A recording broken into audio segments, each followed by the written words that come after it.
Bonjour à tous, bienvenue à l'atelier Énéagramme. Vous le voyez, le profil 7, une prise de conscience à la fois bien angoissante et qui peut en même temps être libératrice. En tout cas, le mettre sur son chemin évolutif.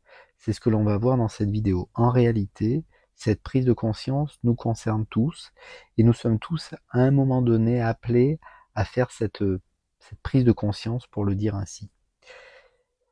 Alors, je ne devrais pas représenter l'énéagramme dans cette vidéo. On peut simplement rappeler, voilà, que la découverte de notre profil énéagramme, ce n'est pas la découverte de qui nous sommes ou de ce que l'on est. La découverte du profil énéagramme, c'est la découverte de la manière dont le mental filtre l'expérience. Un mental d'ailleurs qui n'est pas en mesure de voir le réel. Rappelons que là où certains voient de la colère, d'autres voient de la tristesse, là où d'autres voient de la peur, là où certains voient de la trahison, d'autres voient de l'injustice, ce n'est qu'un point de vue. Donc on souffre pour un point de vue. C'est terrible, mais le jour où on sera 9 milliards sur Terre, vous aurez à peu près, à plus ou moins 100 millions près, 1 milliard de 4, 1 milliard de 6, 1 milliard de 8. Est-ce qu'on n'est qu'un filtre mental? Et si tout le monde venait à s'intéresser à l'énéagramme, à un moment donné, vous liriez un descriptif, une vidéo, un livre qui vous dirait mais c'est moi ça. Non, c'est le filtre mental. Et on ne peut pas confondre notre nature première avec ce filtre mental. Le mental est un outil merveilleux, mais enfin, l'identification au mental disparaît tous les soirs, dès qu'on est dans le sommeil profond. Et pourtant, on se réveille le lendemain. Donc il doit bien y avoir une dimension plus profonde. Et dans cet atelier, on essaye de réunir, on va dire, une vision contemporaine, hors de question de la rejeter, avec une vision plus ancestrale. Parce que l'énéagramme nous vient d'une époque où le développement personnel n'existe pas, le coaching n'existe pas, la psychologie telle qu'on la conçoit aujourd'hui n'existe pas, et pourtant l'énéagramme arrive jusqu'à nous, aujourd'hui. Donc, cette figure cosmologique, qui est un alphabet en réalité, hein, doit bien détenir une vérité, quelque chose, un message caché, sinon ça ne serait pas arrivé jusqu'à nous. Mais qu'est-ce qu'on cherchait finalement à l'époque? Et donc effectivement, parfois, dans cet atelier, on va aller explorer ce côté-là, c'est-à-dire mais comment on regardait, à quoi ça servait autrefois? Voilà. Et donc bien sûr, c'est le rappel de notre nature première. L'idée, c'est de voir la personnalité comme un objet qu'on ne rejette pas, parce que cet objet, la personnalité et l'ego, est nécessaire. C'est nécessaire pour s'identifier au fait d'être un homme, d'être une femme, d'avoir des enfants. Donc ça fait partie de la vie terrestre. Donc il n'y a aucun problème avec le fait d'avoir un mental. Mais si nous ne vivons qu'au niveau mental, très rapidement, souffrance. Souffrance et incomplétude. Les milliardaires ont à peu près tout ce qu'ils veulent. Ils peuvent tout faire, tout avoir. La plupart sont dans une dépression majeure. Donc, c'est une invitation, l'énéagramme, à de l'investigation profonde. Voilà. Alors, voilà, sans représenter l'énéagramme, c'est pour tous de bon cœur. Tout ce qui est proposé ici vous appartient déjà, si ça vous parle. Parce que l'énéagramme parle de nous tous, encore une fois. Il n'y a aucun prérequis pour étudier cela. Voilà. Donc, débutant, plus avancé, je sais que des thérapeutes aussi me suivent. S'il vous manque une notion, voilà, parfois j'emploie des mots un peu de la théorie, vous retrouverez, je pense, dans les playlists de quoi compléter le puzzle. Alors cette prise de conscience, allons-y, qui nous concerne tous en réalité, eh bien c'est simplement que à un moment donné, le 7, qui a un esprit très rationnel, encore une fois, eh bien court les sources de plaisir, physique et mental, et au bout d'un moment, il peut se rendre compte qu'il n'arrive pas à combler durablement le malaise. C'est un conteur, il raconte une histoire aux autres, mais il se raconte aussi une histoire à lui. Rappelons mécanisme premier, rationalisation. Donc c'est vrai qu'il y a une tendance à aller systématiquement vers du plaisir et à gommer tout ce qui n'est pas dans le sens du plaisir qu'il veut créer. Et pourtant, à un moment donné, il risque de se rendre compte que, eh bien, il a pas mal de choses déjà. Et il a fait pas mal de choses. Et pourtant, eh bien, il manque une dimension, il manque quelque chose. J'avais fait une vidéo il y a quelque temps euh, qui s'appelait Être, faire et avoir. Et là, bien sûr, ce qui lui manque, c'est le fait d'être. Être, c'est maintenant. Et le mental va dans le passé, dans le futur. Et autant dire que le 7 va pas beaucoup dans le passé, il va beaucoup dans le futur. Il fait beaucoup même des associations de plaisir dans sa tête, ça rend presque ça réel. Il confond le réel avec ses pensées. Il confond maintenant. Et d'ailleurs, il y a une confusion très forte, et elle nous concerne tous, c'est qu'il confond la joie et la jouissance. Ce n'est pas la même chose. Il y a peut-être une joie dans la simplicité, dans la sobriété. Hein. On l'appelle parfois l'épicurien, le 7. Il porte cette idée de sobriété aussi. Hein.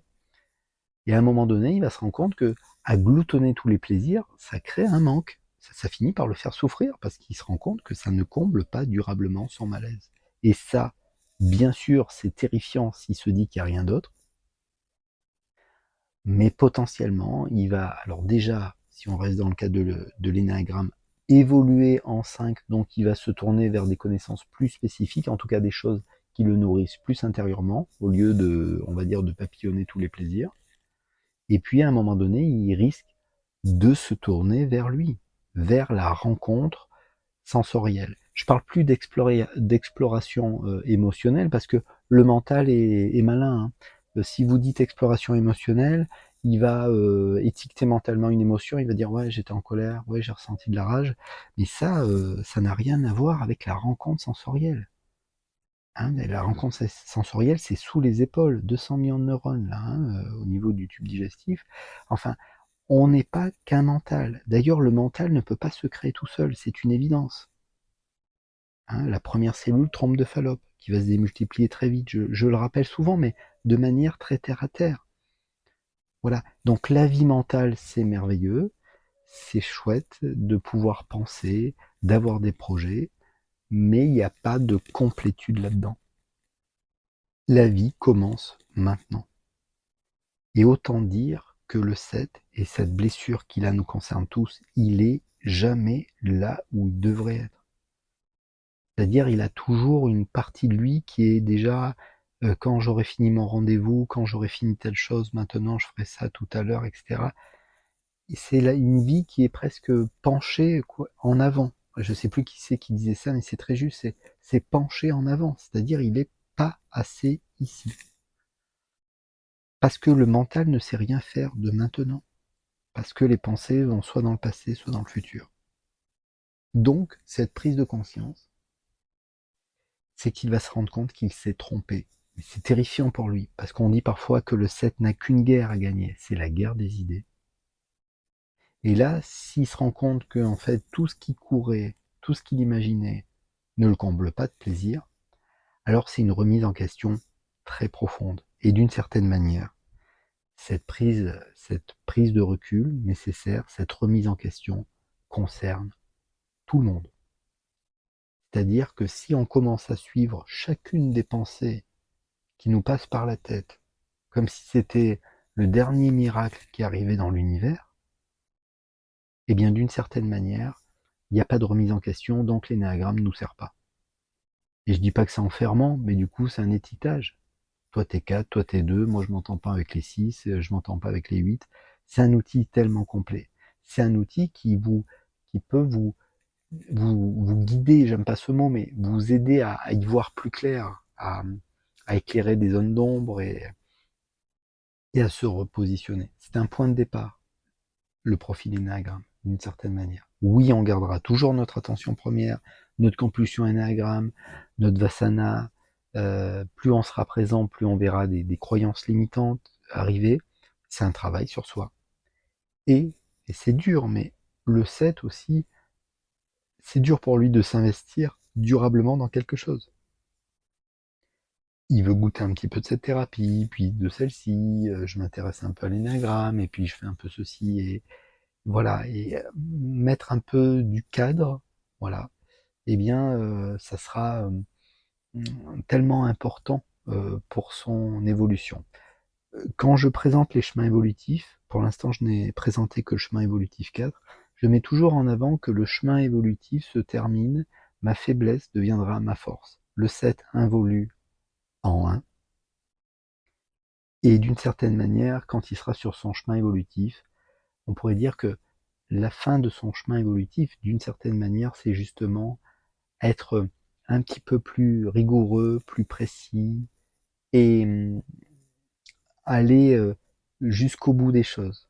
Aller vraiment jusqu'au bout, même si ça fait un peu souffrir d'aller au bout des choses des fois. Il y a quand même une satisfaction de le faire. Voilà. Il prendra ainsi, on va dire, les qualités du profil 1. Ici s'arrête tout simplement cette petite causerie, voilà, Énéagramme. Un petit pouce, voilà, vous abonner, voilà. Peut-être à bientôt. Au revoir.